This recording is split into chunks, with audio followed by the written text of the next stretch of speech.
Hello and welcome to a brand new episode of the Nitro RX podcast. I'm one of your hosts, Nabila and Thiemo, and I am joined once again by my brilliant co-host, Timo Albus Daly. How are you doing today? I'm doing pretty good, thank you. How about yourself? I am doing pretty well, thank you. Excited to do a little preview show Yeah, we for don't the usually Nitro do many of RX these, round. do we? So it's a bit different again from us. But what can we say? We just love coming back and talk about Nitro. Absolutely. So, as I just mentioned, we're here to preview the final round of Nitro RX, which is going to be a double header in the season finale back in Glen Helen. First Which question was is, how very are you enjoyable. feeling about it being back in Glen Helen? It's interesting that we're going back somewhere instead of going somewhere new, but I'm also not against it because, well, again, I say this like we're going to have, like we've had any boring rounds this year, which we totally haven't. So it's kind of just, yeah, why not? Let's go back there. We had a lot of fun there last time from what I can remember. And across all the categories, it wasn't kind of one category being better than the others. It was all just lots of different fun, and Mm. yeah, why not go back? And if I mean, we saw in Canada it was a sellout crowd, so maybe they got enough attention from England, Helen, and they're like, yeah, we could go back and we do an encore, and it will work, and we can get more people there. So why not? Yeah, I agree. It would have been nice to see it in a couple of different locations, just to see some new tracks and new variety. I'd heard a lot of rumors about it coming down to Florida. Obviously, I would have Same. liked that since I am here, but it would also have made it very different. And I think it would have probably been one of the hottest rounds then because we're already in like peak summer and it's not even March. But also interesting to see it go back. And I'm pretty sure that was the one that had the night round the first time, isn't it? Yeah, I was trying Did to Glen think Helen have a about that night if that round? was that one or if that Yeah. was Arizona or not. I'm trying to think. It might have been Arizona. Yes, So it I was think kind you're of their right. It was similar looking Arizona. tracks because we've been out in just kind of dirt and dust and all this kind of stuff. I'm like, Hmm. where did we do that? Where did we do that? I was going through all the episodes before, like, which one of these was it?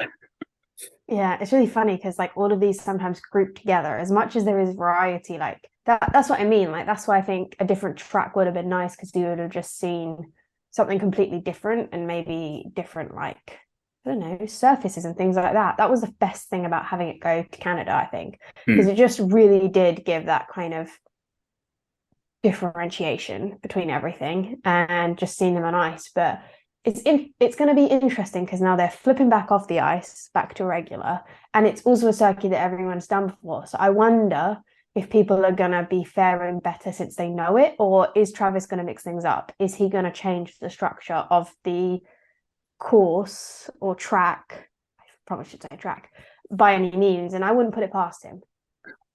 I've got two things on that. First of which, I hope that if anyone's going to do better, it's going to be Travis because he's definitely going to want that for starters. And Mm-hmm. second of all, I'm just thinking of the track. Is it possible to do it in reverse?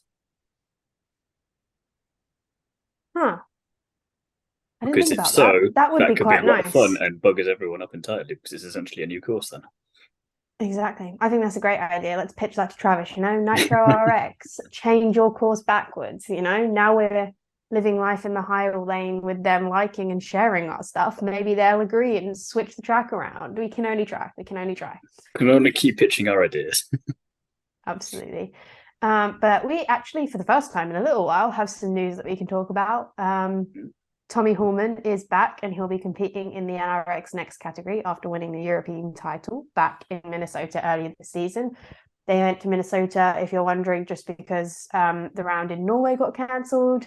So there was this thing of it was meant to be European champion in Europe, but they ended up coming over here. But I'm excited to see him back. He did really well and he was exciting to watch drive. And that NRX Next category has been an intriguing one, although it has already been wound up. So maybe he's just, who knows, Yeah, practicing it for it next year. seems a little bit champion of champions in a way because we had the European Championship, we had the North American Championship run finished up like last time out in Alberta, like we were Mm-hmm. saying there. So it's very much we weren't sure what was going to be joining Group E because we're thinking maybe the Can-Ams come back and that'd be great. We're all up for that, and Yep. maybe they will. We're still not 100% sure, but I'm up for this. If it's going to be just hey, we're just here for some fun and we can get a bit more profile on this category and it helps as a secondary thing for the Group E rather, then go for it. And be interesting to see what he can do as well because he's obviously been off doing a few other things in the meantime, but he's not been doing this specifically. So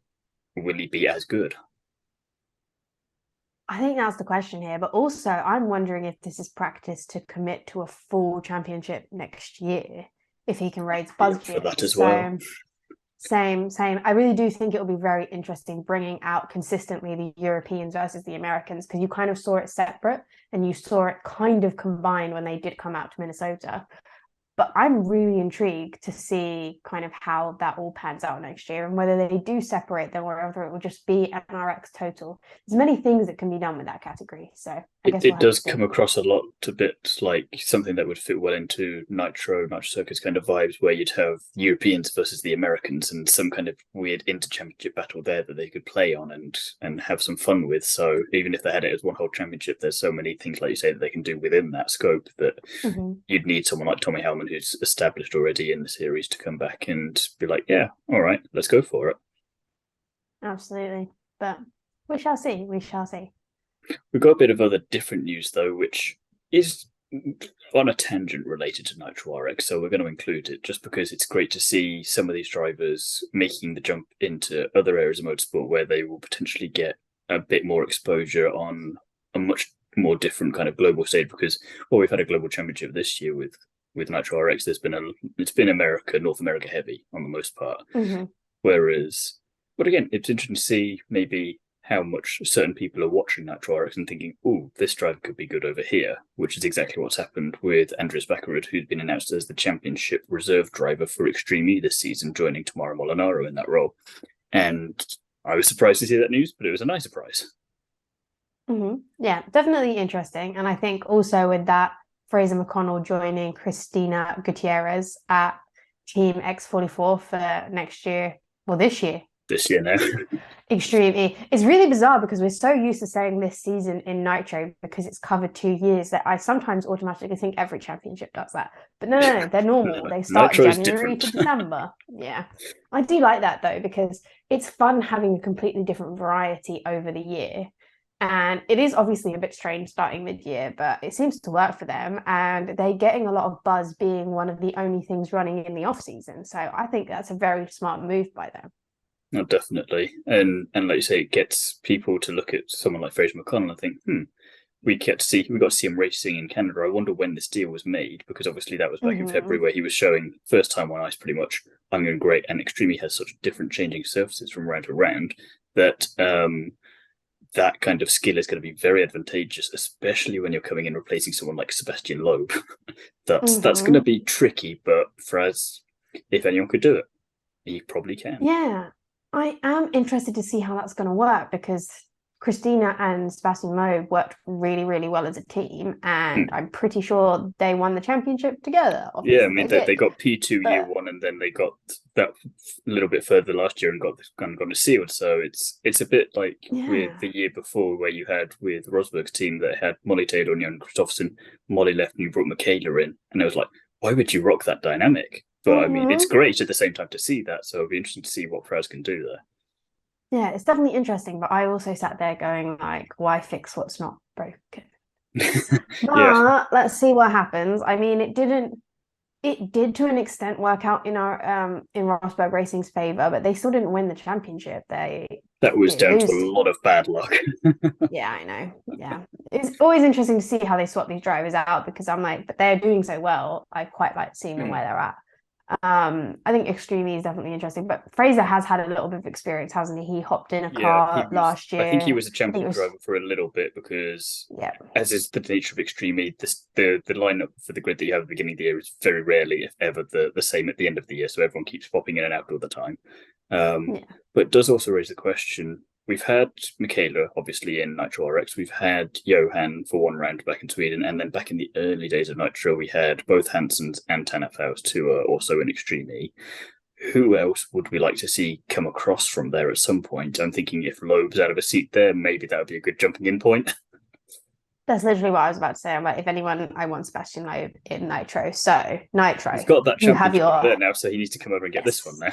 Exactly. So he can win that. He's won WRC. Why not add Nitro Rallycross to the mix? I mean, I can't see him, and I don't know enough about what's happening in WRC this year. It's probably the first year I haven't followed it as much as I regularly would to know how much Loeb's going back there. I know he's doing the one-off rounds, But is he stepping out of Extreme E to do more of that? Or is he potentially being like, I just want to try everything under the sun, in which case there's a Nitro RX seat open, right?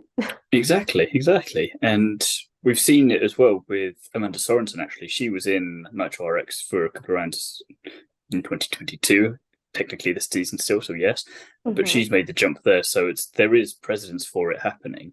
And I think if we're looking at some of we're always saying that there should be some more women in Nitro Rallycross and need to try and get that happen. And it's not that as if it's against the rules or anything there, it's encouraged. It's just we don't see it as much as we would like. But someone like Christine GZ, maybe her whole vibe and her relationship with Excite and Oliver Bennett would be, I feel like, a no-brainer in some ways. And again, if you keep going with Nitro RX on the whole idea of we'd love you to sign up for the whole thing, but if you can't do it or you can only come for some races, then we're still going to totally allow that. And that would be fun as well to just see. Again, it kind of adds that spice up like we had with Johan Kristoffersson. We're like, he's probably going to come in and win this. And sure enough, he more or less did exactly what we expected him to. But again, it's just that fun little wrinkle that he can spoil the party for all the regulars and see. And again, it just makes it more exciting for the fans, I think. No, absolutely. I think it really does. And it's really a fun championship to see all of that different stuff happening. But I think that segues us perfectly into the Group E hopefuls for the championship. Yes. So it's Robin Larson is obviously at the very top of that list because he has very rarely put a foot wrong this entire season. Thank you. And He's it is had kind of round? his title to lose, isn't it? He's had one round where he didn't do too great. And I think that's saying something, like being that consistent. He's my personal favorite too. As much, I definitely want to see him win it, but I don't necessarily need to see him win overall because as we've seen during this year, when I say overall, I mean like in the race. Yes, correct. I do obviously want him to win overall the championship. So that would be fun. And I just love that mix up of 100 people. Obviously it's not 100 literally, but like all these different people winning Again, it's like round. I said in our interview with Kuba Nitka, the photographer for Nitro Rallycross, if we could get again harking back to Extreme slightly, that kind of mirror image of their last round where you had 3 different teams on the podium and none of them were the championship winners overall, then that would be perfect because you get a little bit of everything then. And you wouldn't mind when Robin Larson coming fourth is still perfectly valid to win him a championship depending on what happens with everyone else. I mean, I think Backrud, McConnell and the Ericsson brothers are all still mathematically in contention for it. I don't think Pastrana is now, unfortunately, but again, he'd still really want to win, and he's kind of he's got nothing to lose by really going for it. It's like, well, if I can't win a championship, I can ruin it for someone else, and we have a lot of fun doing that. So why not do that? And again, you're probably thinking, Excite, come on, we got one more weekend, let's do this. Yeah, I just want to see Chris Meek win. As I said, I want to see a ton of different drivers win this year. We've already seen Larson, we've seen McConnell, we've seen the Ericsson brothers. Has Backerud won one yet? I feel like he did early doors, or did he not? Yeah, it's been such a long season in some ways because we started in June last year and it's March, for crying out loud. Exactly. Pastrana's obviously won one, but if Backerud hasn't, then maybe him, because that could be fun and also mix things up in the championship. I think what's a little bit frustrating is we've been unable to find the drivers' standings as of right now in the championship. So we are going based off expectations and what we remember seeing. We're not going off exactly 100% mathematical chances. So don't hold us to whether Travis actually has a shot. Don't make your bets on us. Yeah. Don't do that. We're just going with consistency at this point, and Backer and McConnell, Ericsson and Larson have been in that point to allow them to be at that point. And obviously Larson being the highest. I think if we're going for wish list stuff as well, as it's the last round, if you're getting Excite, I'd quite like Conor Martel to have a nice weekend where he can get back up there as well, because he's been around and he's been consistent, but he's just had a lot of bad luck as well, which has been unfortunate. So he deserves a good time on that one, I think. No, absolutely. I agree with you there. He has had a little bit of a tricky championship. It's obviously hard being teammates with Pastrana too. But I think he's come a long way and he's learned a lot. And I think that will definitely help him progress in the championship. And I do think him, Connor and Ollie have great chances if they do return next year of being in that kind of contention. So it will be definitely interesting to see. It's that thing as well with Nitro Rallycross where it's been building and building each year, and they keep testing things off as from like one-off events to we'll do it in America to we'll get it global, and you're continuously working out how to make it better. And we had that change in race weekend format and regulation stuff very early in the season because we said something, and soon enough it happened for the second round. Like, well, damn, this is going well for us. We suggested immediately they listened to us, and maybe they did. We can't say they didn't. So it's the same thing for the drivers. You're learning constantly, and it's a really unique way. It's not like, say, in Formula One where there might be one or two tracks different from one year to another, but most of the time you're going to have at least 15 or 16 of the same places year in, year out, and you've been going there for years and years and years, so you know what you're dealing with. And even if you haven't been there in Formula One, you've probably been there at some point in your junior category. Whereas all of these ones in Nitro Rallycross, it's all just totally brand new, and a little bit of awkward weather can ruin everything you know about a place. Oh, absolutely. And I think it's going to be interesting to see which ones they keep and which ones they change, if any, or if they're going to kind of make it that consistent thing for the next championship, because I have no doubt that Nitro is going to carry on. I mean, it's been so competitive. It's had so many great drivers. It's had really cool cameos from people showing up and just getting involved. I don't see why it wouldn't. And I am definitely excited because brings us nicely into other categories. The NRX Next will be at the finale, as we mentioned before. And obviously, they've had the 2 titles settled with Jansen winning North America. And obviously, as we mentioned, Hallman winning European. But I think it has such the potential to be that perfect growth platform for a lot of these young drivers that this NRX Next category, should Nitro carry on, could be that perfect segue. And maybe we might see some NRX Next people jumping into Group E. Like, there's lots of potential. I mean, when we were talking to Jimmy Henderson, he was keen to have a go in the Group E car at some point, and they're all kind of. It's weird to look at that category as a stepping stone to the Group E because they're such different cars on a lot of ways. But I love that ambition for it as well, and we had that with Ben as well, I think, and even with Tommy. I think when we were chatting to him way back, whenever that was in 2022, at some point, so long ago at this stage. But again, you've got a double header weekend where everything's wrapped up nicely with a bow. This is just a very nice bonus chapter where anything can happen. You've got nothing to lose, and you've got double the chances of impressing anyone that's looking for making some moves next year. Because I don't know what it's going to be like if, in terms of drivers switching teams or anything, or potentially if you bring new teams into it. But either way, you've got all these opportunities to impress, and just you've got nothing to lose. So there's no pressure there.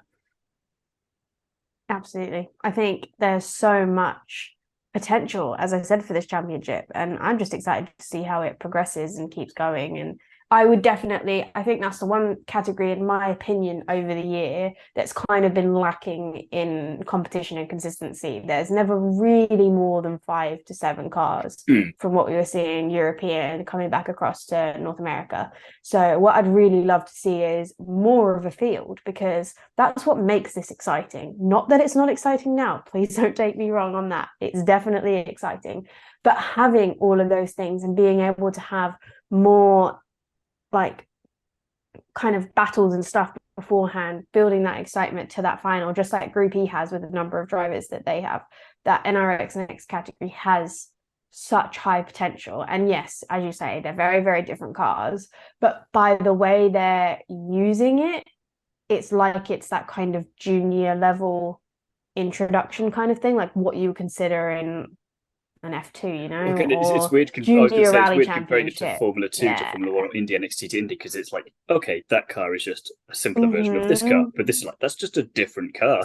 That's nothing to do with it. But again, it's quite interesting to see what we have there. And like you say, it'd be nice to see some more people in there if that is a problem of not getting as many Europeans over to North America, or not having as many North Americans know about it and this kind of stuff. And I think the thing is as well, we've seen some rounds where you've had the NRX Next category, you've had some rounds where we haven't, and you've had the Can-Ams instead. Like, I don't know if we're having them back for this finale weekend. I'd love it if they were.